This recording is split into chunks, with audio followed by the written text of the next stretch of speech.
모든 생명을 차별 없이 대하고 한 가족처럼 보듬는 부처님의 가르침을 실천하는 건 우리 사회를 편안하게 만드는 일이기도 할 텐데요.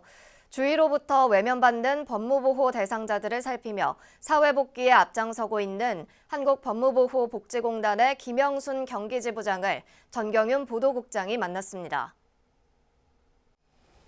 네, 지부장님 안녕하십니까? 네, 오늘은 한국법무보호복지공단의 경기지부장을 맡고 계신 김영순 지부장님 모셨는데요. 자, 한국법무보호복지공단 잘 모르는 분들도 있을 것 같은데 어떤 일을 하는 곳인지 직접 소개해 주시죠. 네, 한국법무보호복지공단은 교도소에서 출소한 분들에게 다시 교도소로 들어가지 않도록 여러 가지 서비스를 지원함으로 인해서 다시 재범을 저지르지 않도록 하는 사업을 하고 있는 법무부 산하의 공공기관입니다. 예, 아주 중요한 일을 하고 계시군요. 이 법무보호 대상자들을 위한 다양한 프로그램들이 지금 진행되고 있는데 특히 경기지부에서 역점을 두고 벌이고 있는 어떤 사업이 있습니까? 네, 출소자들에게 다시 교도소로 돌아가지 않도록 하는 사업으로는 저희가 이제 법무보호 사업이라고 하고 있는데요.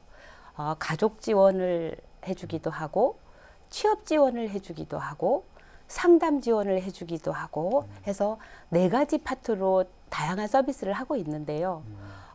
경기지부에서는 이 출소자의 자녀가 범죄가 대물림되는 이런 것을 막기 위해서 경기도 조례를 제정하고 도 조례 제정에 따라서 저희들이 가족 심층 상담 예산을 지원을 받았습니다. 그래서 4억 3천을 지원받아서 아버지가 엄마가 전과자인 자녀들 또 전과자이기 때문에 가족이 해체되는 것들을 방지하기 위해서 가족 심층 상담 사업을 한 것이 특징이라고 하겠습니다. 예. 한때의 잘못을 다시 이제 바로 잡고 뉘우치고 새로운 출발하겠다고 하는 분들을 돕는 일을 좀 하고 있어요. 아주 중요한 일이거든요. 그렇습니다. 네. 제가 알기로는 그 서울 봉은사에서 전통 혼례 이 리마인드 웨딩 형식의 행사를 제가 많이 봤거든요. 네. 그런 행사는 어떤 행사였습니까, 그게? 오랜 기간 그 수용 생활을 하고 나온 출소자의 경우에는 대부분 가정으로 복귀하는 게 어렵습니다.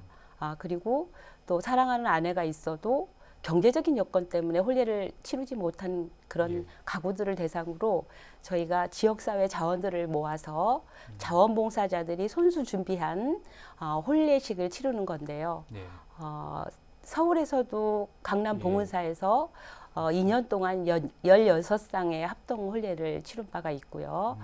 그리고 이제 가족이 지지가 있는 가정의 경우에는 재범률이 현저히 떨어지고 있습니다. 그래서 가족들을 다시 합쳐지게 해체 가정을 복원하는 일에 역점을 두고 사업을 추진하고 있습니다. 예.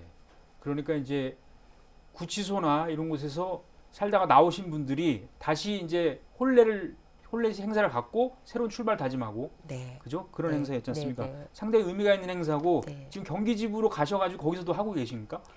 네, 경기지부에 가서는 그 이제 수원 같은 경우는 화성행궁이 있지 않습니까? 그래서 화성행궁 앞에서 저희들이 매년 8쌍에서 10쌍씩 경제적 어려움 때문에 혼례를 치르지 못한 가족들을 모아서 혼례를 치르고 있습니다. 네. 우리 사회적 인식이 뭔가 이제 이 법무보호 대상자들, 이른바 뭐 출소자들 이렇게 부르기도 하는데 그런 분에 대한 인식이 아직도 조금 좀 차가운 시선으로 보는 분들도 있거든요. 그렇기 때문에 이런 걸 좀 바로잡는 노력도 상당히 필요한 것 같아요. 네, 유전무죄, 무전유죄라는 말이 있습니다. 이제 뭐 경제적인 어려움 때문에 변호사를 선임도 못하고 또 구금되는 우리 가족들도 있지만 지역사회가 이런 사람들을 보듬어주는 역할들을 좀 공단에서 직원뿐만이 아니고 지역사회 자원봉사자들, 기업인들이 함께하는 그런 자원봉사자의 손길이 많이 부족한 상황입니다. 우리 지부장님께서는 독실한 불자로 제가 알고 있습니다만 개인적인 어떤 신행 활동 같은 거 좀 소개해 주시죠. 네, 제가 그 고양시에 살 때는 파주에 있는 보광사에서 또 이렇게 부처님 말씀을 또 배웠고요. 그리고 지금은 이제 수원으로 직장을 이동하면서 광교에 있는 그 자그마한 절에서 그 해찬 스님과 함께 부처님 말씀을 공부하고 있습니다. 예, 네. 그렇군요. 한국 법무보호복지공단이 하고 있는 일들이 어떻게 보면 사회적 약자와 우리의 소외된 이웃들을 보듬고 돌보는 일이라고 할 수 있기 때문에 부처님의 가르침, 중생에 대한 차별 없는 구제를 강조하는 부처님 가르침과 맥이 닿은 것 같아요. 그래서 지부장님께서도 이러한 불교적 정신과 가르침을 업무에 이렇게 많이 좀 반영하고 있다고 봐도 됩니까? 네, 이들은 한때는 한 번의 실수로 구금시설에서 있다 나온 사람들이고 또 이분들이 이미 이제 자신에 대한 죄에 대한 벌은 마친 사람들이 대부분입니다. 네. 그런데 아직도 이 사회에서는 과거의 죄 때문에 전과자라는 낙인으로 따가운 시선으로 보기 때문에 사회에 적응하는 데 어려움이 있기도 합니다. 그러나 우리가 부처님 말씀처럼 그 차별 없는 구제 예. 그리고 한 번의 죄는 지었지만 다시 살려는 의지가 있는 사람들이 저희 법무보호복지공단의 문을 두드리기 때문에 예. 저는 그 어떠한 출소자이든 간에 본인이 의지가 있어서 공단의 문을 두드린다면 지역사회 자원을 활용해서 자원봉사자들이 손길을 연계시키고 또 이들이 또 일자리가 없으면 일터를 제공하기도 하고 해서 따뜻한 지역사회가 가슴으로 안아주는 그런 것을 실천하려고 노력하고 있습니다. 예. 네. 법무보호 대상자들을 교화하고 희망을 주는 일들을 해오셨기 때문에 지금까지 기억나는 일도 꽤 많을 것 같은데 어떻습니까?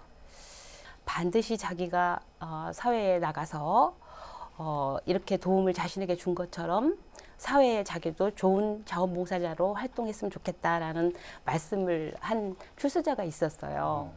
근데 저는 그 출소자가 그냥 일시적인 감사의 표현이구나라고 생각을 했는데 어느 날 저희 지부 사무실에는 출소하고 오고 갈 곳 없는 사람들이 약 30명이 생활하고 있는데 어느 날 그 부부 둘이 와서 그 전지가위로 그 주변의 환경을 정비하는 모습을 봤습니다. 그래서 저분이 저렇게 사회에서 따뜻하게 자신을 맞아준 것에 대해서 감사하며 사회에 또 저는 또 봉사활동을 또 하는구나 라면서 제가 참 그때 참 감사하고 따뜻하게 생각을 했습니다. 예, 네. 아주 뭉클한 얘기입니다. 네. 예. 자, 한국 법무보호복지공단의 산 증인이신데 앞으로의 계획 끝으로 각오 한 말씀 해주시죠.